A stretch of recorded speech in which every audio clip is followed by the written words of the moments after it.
गंगापुर गांव में एक कामचोर चमेली रहती थी। उसको दिन भर बस आराम और सोना पसंद था। एक सुबह उसके बच्चे भूख से जाग गए और अपनी माँ को उठाने लगे। वो बार बार आवाजें दे रहे थे। चमेली को ये बिल्कुल पसंद नहीं आया कि कोई उसकी नींद खराब करे, मगर बच्चे जिद पर अड़े थे। मजबूर होकर चमेली उठ गई। वो बड़बड़ाती हुई बोली, तुम्हारे पेट तो जैसे कुएं हैं। उस समय वो खाना ढूंढने निकल पड़ी। वो सोचती जा रही थी, इन बच्चों ने तो नाक में दम कर रखा है। उसे क्या पता कि मेहनत ना करने का अंजाम कितना बुरा हो सकता है। उसे तो बस मुफ्त का आराम चाहिए था। परेशान चमेली को दूर एक बड़ा सा बाग नजर आया जहाँ बहुत सारे फल थे।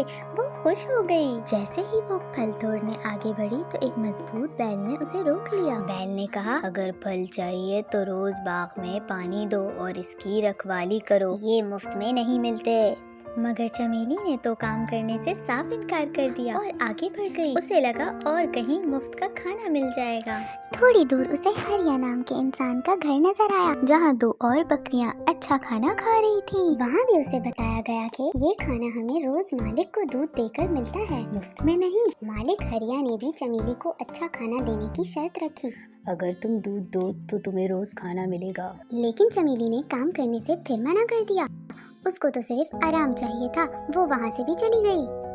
आगे जाकर चमेली को एक खाली खेत नजर आया जहाँ खूब फसलें थीं। उसने सोचा, यहाँ से तो मुफ्त का खाना मिल जाएगा। मौके का फायदा उठाया और खूब पेट भरकर खाया और अपने बच्चों के लिए भी बहुत सारी फसल तोड़ दी। खाने के बाद वो एक पेड़ के नीचे सो गई, अपनी काम चोरी से अनजान के क्या होने वाला है। कुछ देर बाद खेत का मालिक चमन आया। उसने अपनी टूटी हुई फसल देखी और उसका गुस्सा आसमान को छूने लगा। गुस्से से चमन ने चमेली को रस्सी से पेड़ से बांध दिया और चोरी का इल्जाम लगाया। चमेली ने बहुत मिन्नतें की, मगर चमन का दिल नहीं पसीजा। वो उसे वहाँ भूखा प्यासा छोड़कर चला गया। उधर चमेली के बच्चे घर में परेशान थे। वो सोचने लगे, माँ कितनी कामचोर है। लेकिन उन्हें अपनी माँ की फिक्र थी। उन्होंने फैसला किया कि चलो हम उसे ढूंढने निकलते हैं, और वो घर से निकल गए। इधर चमेली 3 दिन तक भूखी प्यासी बंदी रही और बहुत कमजोर हो चुकी थी। रात के वक्त एक छोटा सा चूहा उसके पास आया जो उसे पहचानता था। चमेली ने चूहे से आजाद करने की मिन्नत की। चूहे का दिल पिघल गया। चूहे ने फौरन अपनी तेज दांतों से रस्सी काट दी और इस तरह चमेली आजाद हो गई। वो जल्दी से अपने बच्चों के लिए खाना लेकर घर पहुंची, मगर बच्चे गायब थे। वो रोने लगी। कई घंटों बाद वो बैल के पास पहुंची। बैल ने बताया, तुम्हारे बच्चे 2 दिन पहले आए थे। जब मैंने उन्हें तुम्हारी काम चोरी के बारे में बताया तो वो शर्मिंदा होकर वहाँ से चले गए। चमेली रोते हुए हरिया के घर पहुंची।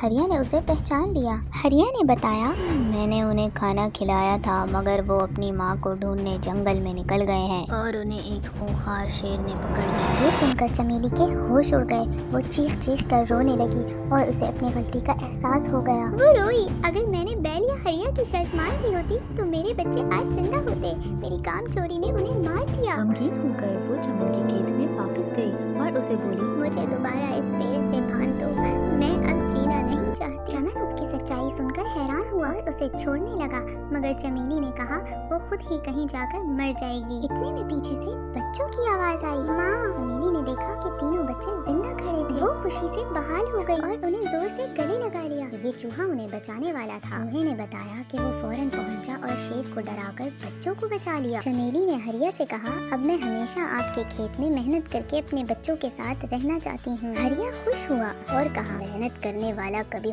भूखा नहीं मरता। तुमने सबसे बड़ा सबक सीख लिया। इस दिन के बाद से चमेली और उसके बच्चे हरिया के खेत में खूब मेहनत से काम करते हैं और खुशी खुशी अपनी जिंदगी गुजारने लगते हैं। बच्चों, मेहनत ही सफलता की कुंजी है। और ऐसी दिलचस्प कहानियाँ सुनने के लिए मस्ती की कहानियों को सब्सक्राइब करें।